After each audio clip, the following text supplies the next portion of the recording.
Today I'm going to talk about HTML5 and the state of HTML5. I'm going to be fast in my speaking, so if you're not too good in English, that's a good lesson that life is tough and you actually will learn from it. I'm not working for Samsung, I'm working for Mozilla, and I actually don't look like this normally on stage. I'm a developer, I normally look differently, but I saw that at the beginning of this conference that the dedication of Samsung to HTML5 is so strong that when you start talking about HTML5, you automatically become the SVP of Samsung Media Solutions, at least according to their website. So that was a big mistake. It was there for the whole week. I'm actually in negotiations right now about my salary, but so far they haven't answered me yet, sadly enough. But I gave them my PayPal account, so hopefully that will sort itself out. So what is HTML5? Everybody throws out HTML5, and I've been there from the very beginning when we started it, and there's a lot of nonsense being talked about HTML5 being the flash killer and being the thing that everybody needs to do right now. I get job offers for HTML6 developer right now. So when recruiters find a word and just put another number on it, like I sent them some CSS5 examples to see what they thought of that, but they didn't get the joke either. So HTML5 is actually nothing else than the evolution of the web technologies that we've been using since the very beginning. I built my first website in 1996, commercial website, and this thing still works in modern browsers right now because I used HTML and a bit of JavaScript, like not really JavaScript, like more like a Flash thing, Perl thing in the background. But the thing still renders, the thing still works. We've just found that with the moving to mobile environments, that HTML is not ready for that yet. HTML was just a document feature for universities to send documents to each other, and they had these great underlined blue things that you click on and you go to another document. And you also had connectivity that almost showed an image in 5 minutes and these kind of things. And we just needed to evolve the platform to allow for application development and for views and all kind of things going on. So we evolved the platform itself to add new features and to make the rendering of HTML5 for the first time predictable. Because in HTML4, browsers could do whatever, and hopefully it worked. In HTML5, we defined how a browser has to render a document to make it show as an app. So the main differentiator was that every browser does the same thing, and that was the starting ground that we needed. Now, we got great promises of HTML. When the first iPhone came out, the keynote said that there is no SDK required because everything is the web. Steve Jobs went up on stage and said Safari is the best browser on this planet. Debatable. But he said that we don't need any SDK. We don't need anything else but HTML5 and JavaScript because it's fast enough. And that changed a bit, but I think the promise is still there, because the idea is that whatever you put on the web in the last 10 years should not be just thrown away. It should just be emerging into something new. The realities of HTML5, on the other hand, sadly enough, are different.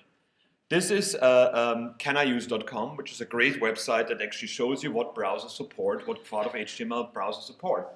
This is form validation, just putting a required onto an input element, which is amazing because you put a required on there and you don't fill in this field and the browser says, not going to send it to the server to you, not going to happen. And that's exactly what we need. We didn't need the JavaScript to tell us, go through all the form fields, see if somebody entered something and then not send it off. The browser can be clever enough to do that. And browsers all are, except iOS, Opera Mini, Android browser. And this is the big problem. The mobile environments that we have right now, like iOS and Android, treat HTML5 as the red-headed stepchild in the basement. There is no support for basic things. And even worse, browsers are hardwired to a version of an operating system. An old Android does not get a newest Android, and if you don't get the new Android, you don't get Chrome. You're stuck with this Frankenstein monster Chrome thing that they call the stock browser, which is the new Internet Explorer 6. Even more annoying because you can't even test it on a desktop. So we have a lot of failure here in the environments that promised us that HTML5 is the only thing that we need. So what are the worries of HTML5? I talk to the government in England. I talk to big companies. I talk to other browser makers. And I hear the same things about HTML5 over and over again. First one is performance. It's not as fast as a native application. Fragmentation. Oh my God, we got to support 3 browsers. If only there were a government-sanctioned browser on a government-sanctioned hardware that everybody uses, we wouldn't have that problem. Security and drive-by downloads in Internet Explorer 6, that can happen anywhere in HTML5 right as well. Access to hardware. We got these great phones. We've got the vibration. We've got the accelerometer. We've got all these great things in these phones. And if you try to access them with JavaScript, iOS and Android says, you need to learn Java. You need to learn C#, or you need to learn Visual C, Objective-C to do something with that. Painless app updates. Like, how can I make sure that app cache doesn't give me an old version of the app rather than the new one? How can I make sure that works? So app cache in iOS especially had lots and lots of problems. And what's the development environment? Where is the IDE that I can download? Where is the SDK that I can download? That's the big thing that people ask me. And I've been using, sneakily I always say like VI. I've used it since '95. It still works. But people want an environment that they actually can build in. And I think all of these worries are partly based on broken comparisons. We compare native apps and HTML5 one-to-one. And this is like comparing a Formula 1 car and a hovercraft. Because HTML5 is there to be much more flexible than native applications, and native applications are optimized for one environment. They have different goals. A native app and a web app site has completely different goals. A native app is there to provide the best experience in a defined environment. That thing runs only on iOS, and you have to wait 6 months to get it out on Android. Really, in 2013, haven't we moved on about this? Don't I have to wait for hardware before I can start developing? A lot of developers that I talk to, like, oh, I can't do this because I don't have the hardware. I had this thing yesterday about the great smart TVs from Samsung. Like, I'm not going to buy a $3,000 TV just to start developing, so they have a simulator, which is good. Web apps, on the other hand, are there to reach the largest amount of users, regardless of location, technical environment, or ability. I've spoken at 42 conferences this year, and I've been in 28 different countries. Believe me, there is no one environment that everybody has. These great MacBooks that we're using, this is not the world out there. People surf the web on the most random things, and they deserve to get our content, and they deserve to be able to write a tweet and send it out there. They deserve to take a photo of a police officer doing something bad and putting that on Facebook. No, they shouldn't wait for a new phone until they can take a picture. This is just not right. So native apps are fixed in a current state. You build them now for the newest, coolest MacBook Air, whatever, and in half a year's time you have to rewrite your code because the next one has a different specification and you haven't even heard what that specification is. It's, to me, it's like a Furby in the 90s. Everybody wanted these things, and now they stand in the corner collecting dust and we don't know what they do anymore. And with apps we have to do that continuously as well. Whereas web apps are fiercely flexible and adapting. And that's the power of the web. That's why I love it. I never knew what the end user out there had, and I sometimes saw things that they shouldn't be using, but they do it. They also have different approaches. A native environment innovates with closed, patented technology and secret features to gain advantage of the competitors. You always have to wait until the developer conference to hear about the new cool thing. And as a developer, that's frustrating to me. I want to know what's coming. I want to get an insight into it. I don't want to just be allowed to run it on 3 different devices and hope that it actually works, and then end users are blaming me to be a bad developer because the thing didn't work because I had no chance of testing it. The web, on the other hand, has browser maker innovation to agree on standards, stay backwards compatible, and vendor independent. The browser that we're excited about right now might be completely unnecessary in 5 years' time, and I'll be happy with that. I don't care. It's like people should use the best technology of the time to do things. Native environments are there to bring quick results, no visibility, and constant replacement. You make money by making a new app. You make the app already obsolete by the time it comes out. And that's something that we learned in the 1960s from manufacturing. Like, shoes were great, they lasted for 30 years, but you only make money once, so make sure they break within a year so people have to buy new shoes. Fashion tells you that something looks outdated. In half a year's time you have to find something new, unless it's 1980s stuff that comes back every 20 years, it seems. And the web has high visibility, consensus, and maintainability. The maintainability is what the web is about. I don't want a new developer to come into my code and have to revamp it from the start. This is not the idea of the web. I have to Somebody should come into my project later on and understand what's going on just by looking at it. So if we want to compare HTML5 and native applications, then for an HTML5 solution to be as good as a native one, it only needs to work on one browser, on one operating system, on one defined piece of hardware in a fixed specification, because that's what native applications are. They, like an iOS device, will not have a different iOS browser out of a sudden. This thing is fixed. And this is exactly what the web is not about. This is against everything the web stands for and not what HTML5 was invented for. We actually, the flexibility of the web is the thing that makes it powerful. So, and I see worrying trends, really things that annoy me. My favorite is when people tell me, when I go to a website and it tells me to get their app. So thank you for typing in that URL or clicking on that link and going to our website. Please now download 20 meg to actually get the content that is already in this HTML document. We just give you a modal on top of it so you don't see it. This is my favorite the other day at Instructables. I looked for unicorn poop cookies, as you do, and it asked me to download the unicorn poop application because they actually renamed their application depending on what you searched for. Really? But this is just the new Flash tunnel. This is the new pop-up window. This is like, we want to control your experience, so please suffer these 20 megabit download or 20 megabyte download because we want to. No, I'm not coming back to you. I'm sorry. My favorite is LinkedIn. LinkedIn is 80% emails coming in. Then you click into it, you go to the app, and it goes to the front page of the app, not the connection that I just had. So I had to go through the navigation, which is more or less a point-and-click adventure and not really a navigation, and find what I was looking for that already I came through with a link. The link is a great thing. Don't kill those things. We also create a first world web. This was the iPad Air just coming out. 34 megabyte website. 34 megabyte website to tell me that I should buy something that is not available in my country yet that's really expensive. At 1.3 minutes before actually something showed up on my screen. Actually in my hotel connection it didn't load fully, so I couldn't use the website at all. It didn't fall back to a list of HTML or something that would be usable because it's one of those, let's hijack your scrolling so we can show things left and right. I think there's a time where we have to think about it. Do we create videos with HTML or do we create documents or apps that make sense? So let's think about back what the benefits of the web are. Where's the happy middle ground? Why do we use the web, or why did we use the web in the past? First of all, there's millions of developers. I mean, it's a wishy-washy term saying developers, but there's millions of makers.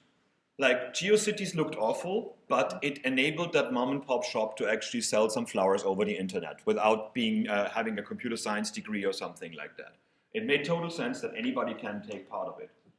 Incredible reach. This is the connectivity during the day, like one time of the day. All these blinking lights and the colors in there show how many people are online. There's lots of black parts in this. This annoys me. But the other ones show you just how much is out there. Like, no, you cannot sell as many phones as people are online, no matter what you try.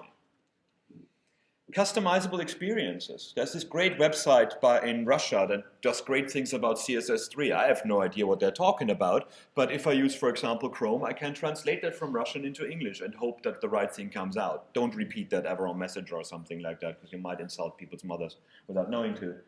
But this is what the web is about. The end user can customize the experience, and we should not lock them in. Nobody likes being told what they need to do. We have the choice to resize our browser if we want it differently. If I take my glasses off, I want to resize the font. You should not tell me this is the resolution that I have, and if you don't have it, tough luck. This is not the right thing to do. Atomic updates, app cache that I said before. Why should I, when I have a game and get a new level, download the whole frigging game again? Why don't I just get the level? I mean, I stopped using floppy disks and CDs a few years ago. Like, why should I still get this thing as one? App Store independence for developers. Like, if you put things into a closed app store and it gets pulled out without some reason, your business model is gone. Damn, what do I do now? Like, okay, well, you bet on the wrong thing. So I don't want to be connected to one Play Store, to one iTunes store, to one whatever store. When I buy books on Google Play in England, and I go to Sweden, I can't read the book I just bought. What? In a paper book I could do that. I could also read the paper book when the plane is starting. That's another good thing about them. but it's just not fair that you have to be in a certain country. Mavericks update right now. All my friends in Germany that want to update to the free iPages update and stuff, they have to change their language to English first before they get the update because there's a bug in the marketplace. Just give me the friggin' download. You know, there's a DMG file for that. So tackling HTML5 issues was something we did. And the big thing that we did in Mozilla right now is FireFOX OS. FireFOX OS is an operating system that fills the gaps that the others leave. So we're not competing with iOS, we're not competing with Tizen, we're not competing with Android. We're bringing web connectivity on the phones to the world, to countries where other people don't care to go. And that's just not right, because there's great people in South America that have great things to tell. So some facts about this. I'm not going to advertise FireFOX OS here, but released in 6 countries: Spain, Poland, Venezuela, Colombia, Brazil, and Mexico. More to come very soon, actually this week. 18 mobile operator partners, 6 hardware partners. Sadly enough, not Samsung yet, but hint, hint, that's why I'm here. Hardware options: Alcatel One Touch Fire, ZTE Open, Geeks Phone Keon, Geeks Phone Peak, now an LG device as well. This is what these things look like. This is the Alcatel one. This is in the market for €60 with €30 already app on it. So you can buy a SIM card for your kids, put $100 on there, they can buy apps for $100, you don't have a shock next time you look at your bank account. If they drop it in the toilet, it's $30 gone, not $150. Aimed at emerging markets, low-end market. Aimed to be an alternative to feature phones and unavailable closed environments. So we bring the phones to the third world. It cracks me up when people come, or emerging markets as we call them. When people ask me like, yeah, what if Google does that now as well, and Apple, what's your business model then? And my answer is, then we've won. We want to shame everybody into bringing connectivity on mobile devices to the world. Because cable connections are not worldwide. Mobile connections are already worldwide. I mean, I'm talking to Americans here. You don't know what good connectivity is anyways. I've got 100 megabit in my flat for free. How about that?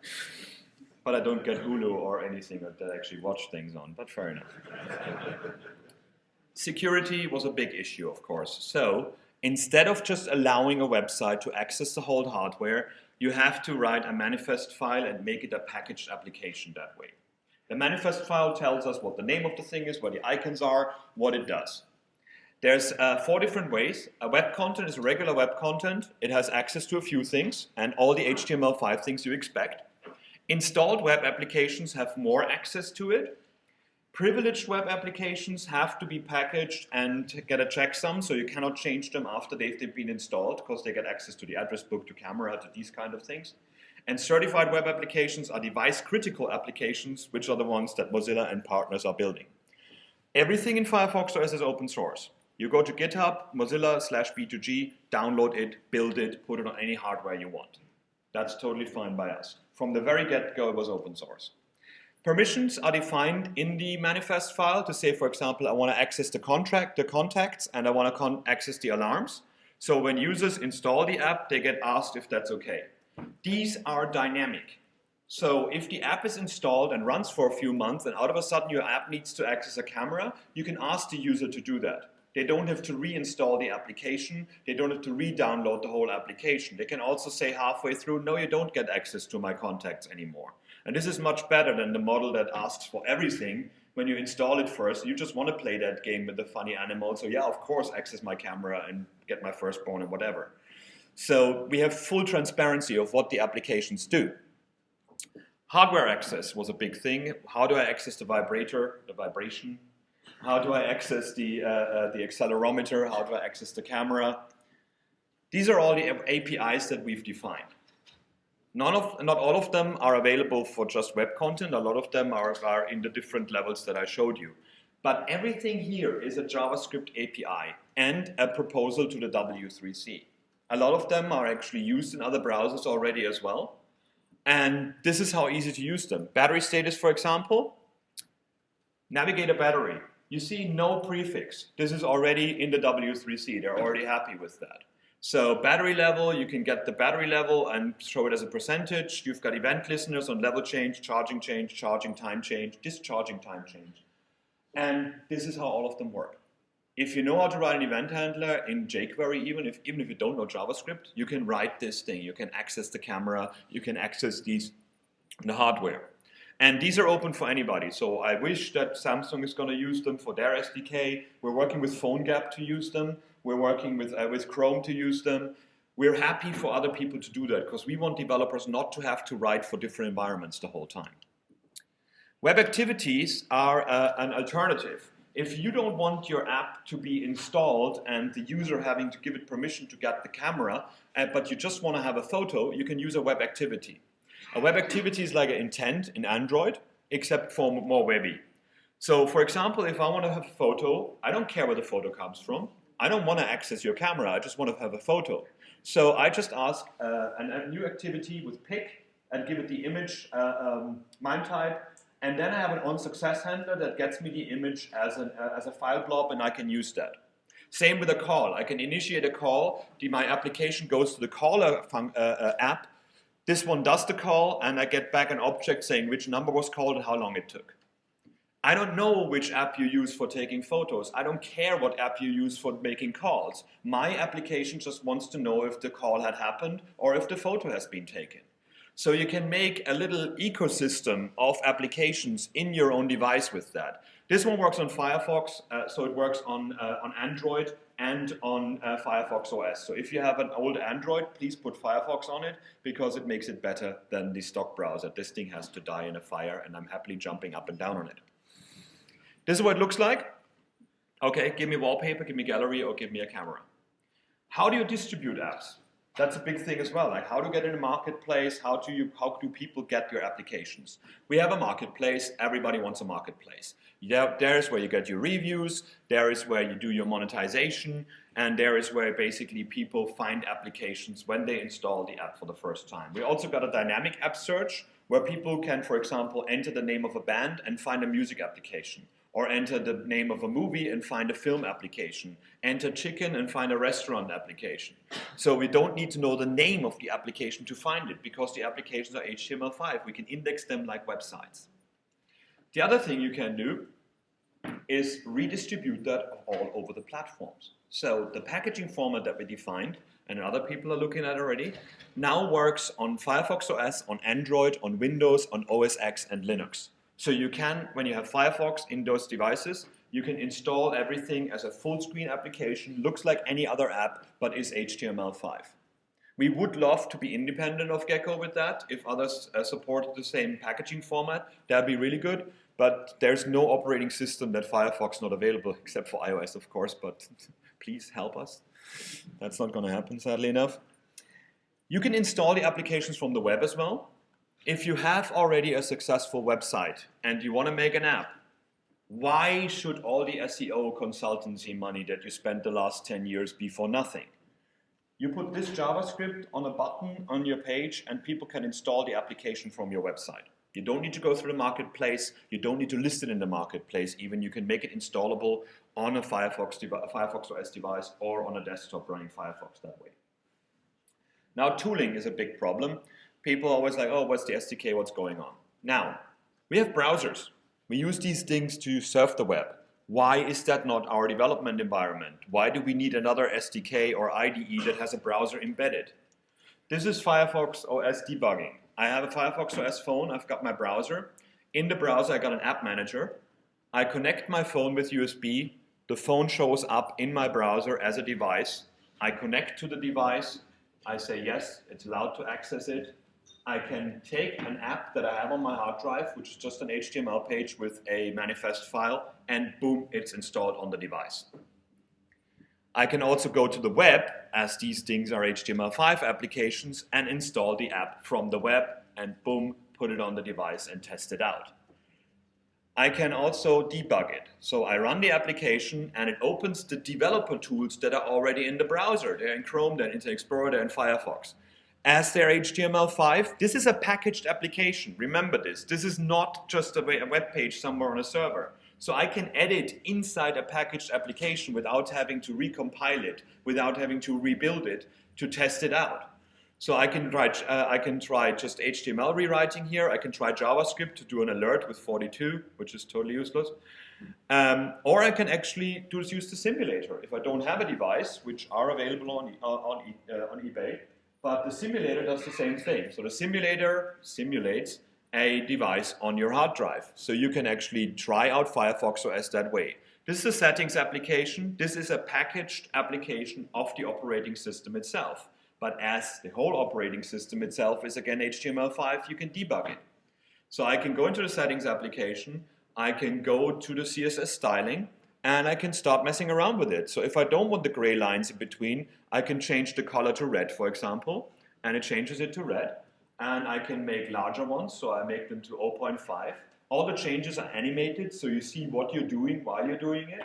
So a margin bottom of 10 pixels moves that thing around as well. And I could then save that to my hard drive, put it back into my folder, and repackage the app that way. But I don't have to repackage it every time I change something. I have all the changes live in there. You can select the node with the finger, much like you would do on the desktop right now, and rename this to, for example, to Where Are You? The other thing, of course, is that it shows you all the apps that are running on the device, so you don't have to navigate through the device to see what's going on there. But the home screen of the operating system itself is also HTML5. So if a partner wanted to make a different interface, they don't have to reflash a phone. They just write a different index.html and they go for that. So I can, for example, turn all the icons just with a simple transform. Again, no prefix needed. 90 degrees, I turn the icons around. I can scale the icons to like a size of 2, which is not really useful, but it shows you how simple it is to mess with the operating system itself. And of course, this can't be saved back to the device without rebuilding the operating system. You also have the permissions model, shows you what is this application doing and what can you do with that. So you can try that out without having to repackage it all the time. So you can run applications from it. The browser is your end user's device to see what you're doing and what you're developing. And I don't think we need more. I think every browser is going in that direction right now. Google just released WebDesigner, which allows you to make HTML5 ads in a what you see is what you get way. This is originally coming from Motorola, I think, when it came with the acquisition. And that's pretty cool as well, because why should people actually have to build something in Flash, then convert it to HTML5 and then put it in there? Right now, that's a DMG file on your or an exe on Windows. But I can see this, for example, going into the ad manager of Google sooner or later, so that people can build the apps online where they're actually maintaining them. Adobe Edge Suite, Adobe does great stuff in HTML5, which is quite hilarious, thinking about that people say HTML5 kills Flash. But they understood it, it's needed. So there's great stuff coming, Edge Reflow, Edge Animate. Sencha is another company that does a lot of good stuff here. I'm talking to them right now to support FIREFOX OS better, so now I blame them on stage, so they have to do it, good. So what else is coming? This is all happening. This is you can use right now, and you can reach millions of users that you haven't reached before. And you can reuse the stuff on the smart TVs, on your notes, whatever, the tablets that all of you are getting and speakers are not. Yeah. So what's coming next? Web components are a huge step that we need. Right now, whatever we do in HTML, CSS, and JavaScript interferes with the browser. The browser is busy 60 times a second painting a screen. It's like, haha, I do that now, I find everything, it's fine. And you're like, oh, can you animate this? You just go to the browser every time and tell them to do something. And I don't want to. And that's why we have this lag.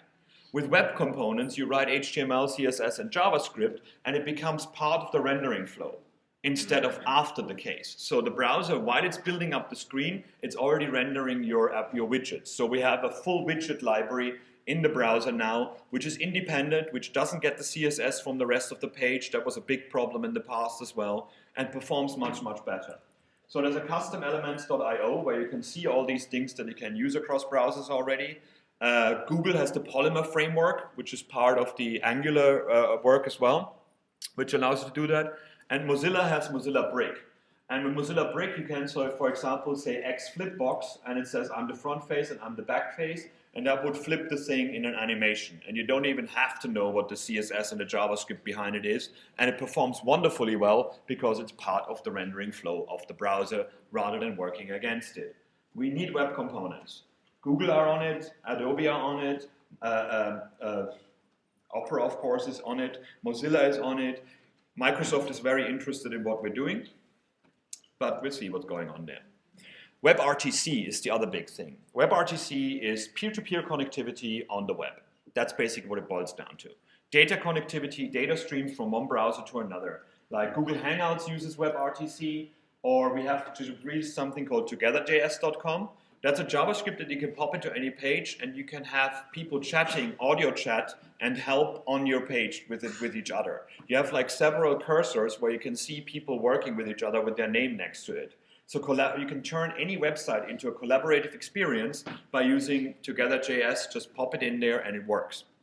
And this is interesting because WebRTC is the next big thing for me, because making multiplayer games with thousands of players scale always, the problem is the server in between.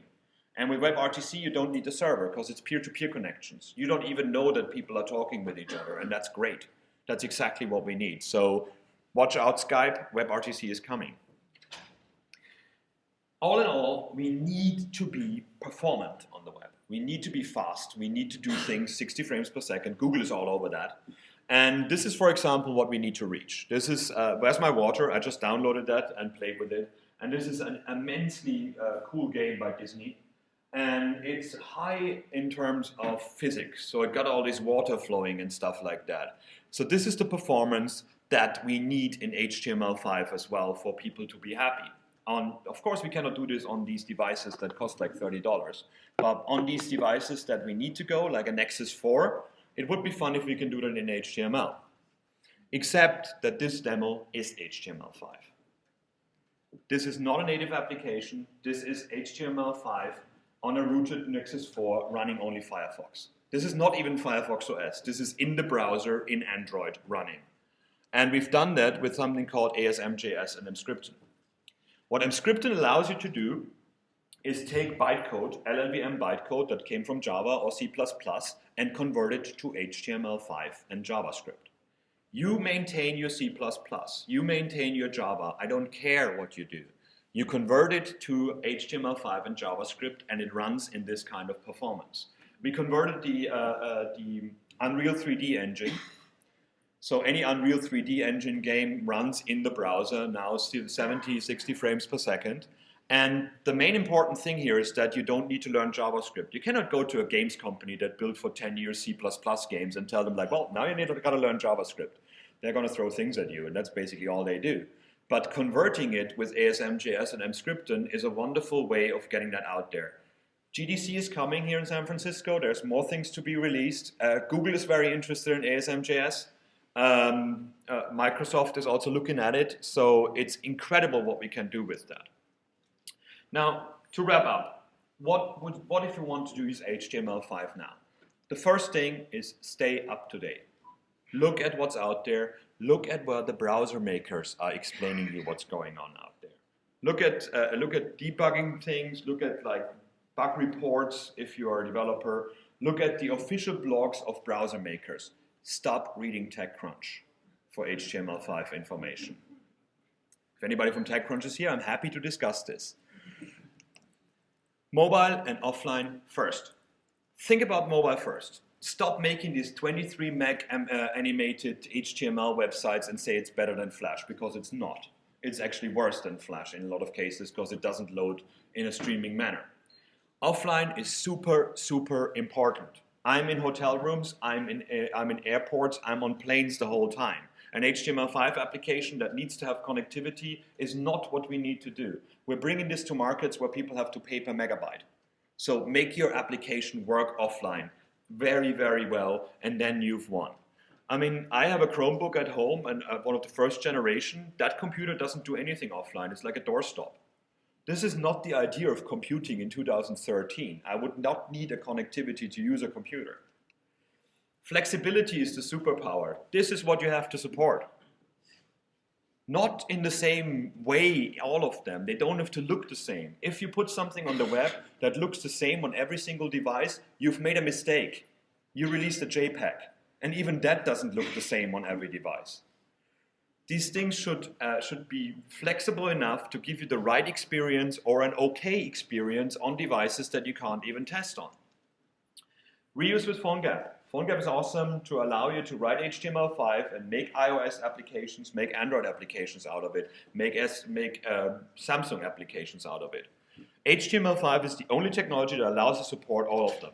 All the others, you cannot convert an iOS app to an Android app without going through lots and lots of hoops. And be fearless.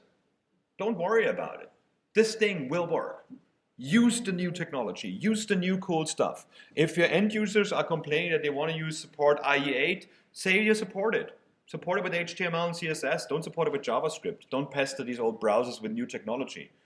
People who are actually dependent on using IE6 are not used to beauty. They're already suffering, so just don't give them anything that makes their computers even slower. And that's all I had, so thanks very much.